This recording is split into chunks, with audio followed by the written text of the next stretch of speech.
Aujourd'hui, j'aimerais te parler de la désillusion.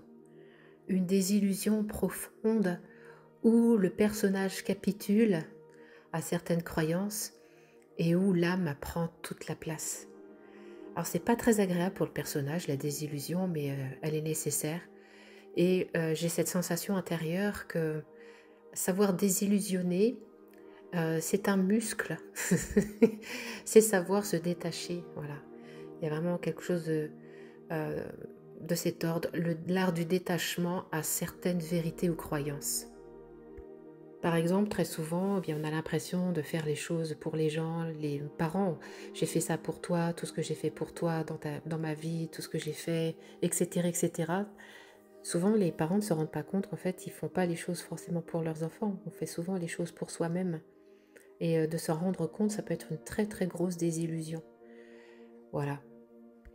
Il y a plein de mensonges auxquels nous sommes attachés et qui nous maintiennent dans des illusions.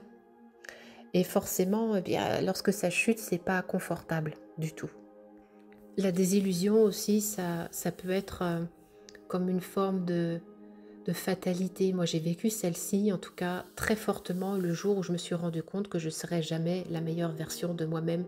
Ça a été une désillusion totale de me dire qu'en fait, je courais après quelque chose depuis des années et des années et qu'en fait, c'est quelque chose que je n'atteindrais jamais. Ça a été une très, très grosse désillusion.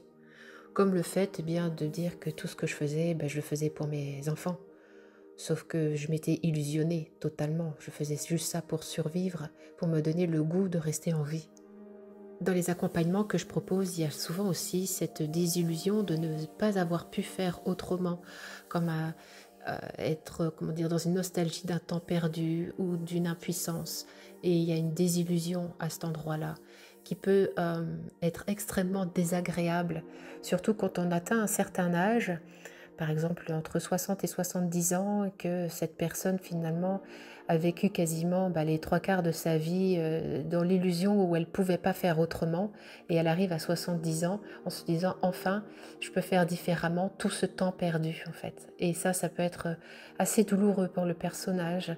Il y a à la fois un soulagement d'atteindre autre chose et à la fois une très grosse tristesse de ne pas avoir pu le faire avant, le vivre avant. Et puis la désillusion suprême, je dirais, c'est quand l'ego s'imagine avoir atteint un truc, qu'il a l'impression d'avoir fait le tour du truc et qu'en fait, il est ramené au point de départ et ça peut être très très très douloureux. Ça peut être très désillusionnant. Et c'est parfait en fait. On revient au point zéro et c'est la perfection.